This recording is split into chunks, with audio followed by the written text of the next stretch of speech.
Cordial saludo, mi nombre es Carlos Eduardo Guerra Guzmán, estudiante de la UNAM del curso La persona como ser trascendente.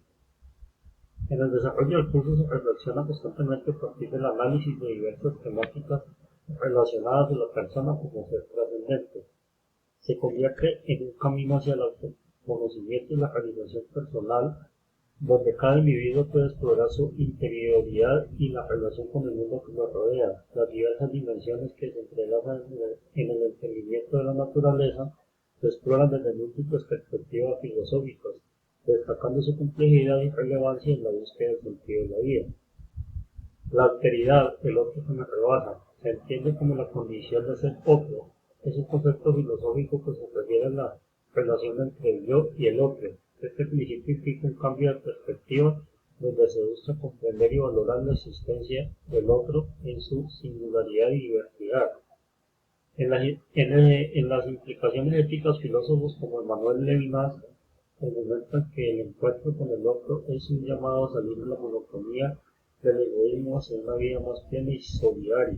Tolerancia, que hace referencia a soportar, siempre debe aguantar al otro con su diferencia en lugar de involucrarme en ella. Esto no resuelve lo identificado al otro que nos rebasa. Hospitalidad, permite que el otro sea una exterioridad irreductible al sujeto, es decir, el otro ya no es igual, sino un diferente. Abrirnos a él es ir en contra de nosotros mismos, lo que implica o desapegarnos de nuestro yo, de nuestro ego. Asume que nuestro vínculo con el otro es imposible, pero nos transformamos a nosotros mismos. Corazón de otro, una reflexión de cómo lo extraño puede salvarte de lo propio cuando éste se torna agresivo entre sí mismo. Se podría concluir que todos somos nosotros. Comprensión del sujeto histórico, macro y microhistoria. Se expone a los protagonistas de la historia, al quién o al quienes hacen la historia, situándonos en el tiempo y en el lugar. El concepto de sujeto histórico fundamental para entender la dinámica de la historia, ya que se refiere a los actores que participan en la creación y transformación de acontecimientos históricos, enfoques principales, macrohistoria y microhistoria. La macrohistoria se ocupa de los grandes procesos y tendencias que han modelado la historia a lo largo del tiempo. Hay protagonistas colectivos, grandes personalidades, que aunque se conoce el papel de las instituciones, también se consideran figuras destacables, líderes, héroes, etc., que han tenido un impacto significativo en eventos históricos. La microhistoria, por otro lado, se centra en los eventos y experiencias individuales o locales, y son individuos y comunidades, y se presta atención a cómo las acciones cotidianas de personas comunes influyen en el entorno y generan cambios significativos. Interacciones sociales. La microhistoria analiza las relaciones entre individuos dentro de un contexto específico, contribuyen a la construcción de la historia.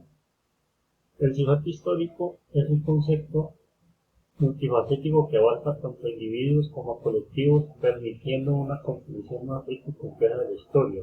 La interacción entre macrohistoria y microhistoria ofrece una visión general donde se reconoce la importancia de los procesos históricos como de las experiencias individuales de la construcción del pasado. El sujeto político, más allá de los partidos y más acá de la polis. El sujeto político es un sujeto imbuido de la condición política. Lo político es una cualidad, una condición que define la naturaleza del sujeto. Este se interesa por trascender en el ámbito individual al colectivo, hace una actitud reflexiva sobre la condición de ser político como construcción de su propia realidad.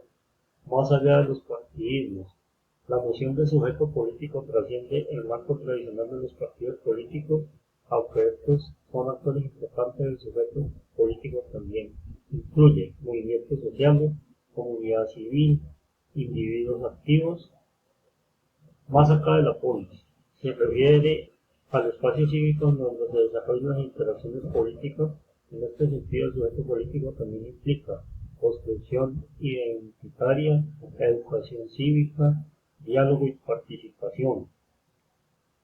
Para concluir, la alteridad El otro que me rebasa es un concepto esencial en el entendimiento de las relaciones humanas, al reconocer el otro como un ser único y valioso. Se abre espacio para diálogo, empatía y la construcción de identidades colectivas. Comprensión del sujeto histórico, macro y microhistoria. Es relevante conocer y reconocer al sujeto histórico desde las diferentes perspectivas, dado que la historia nos determina de muchas maneras: social, político, cultural y económico, marcando un cambio de paradigma en la sociedad, con el cual nosotros mismos somos un legado de historia. El sujeto político, más allá de los partidismos y más acá de la política, es un concepto dinámico que va más allá de las estructuras partidistas tradicionales. Implica una comprensión amplia de cómo los individuos y grupos interactúan dentro del espacio público para influir en las decisiones políticas. Muchas gracias.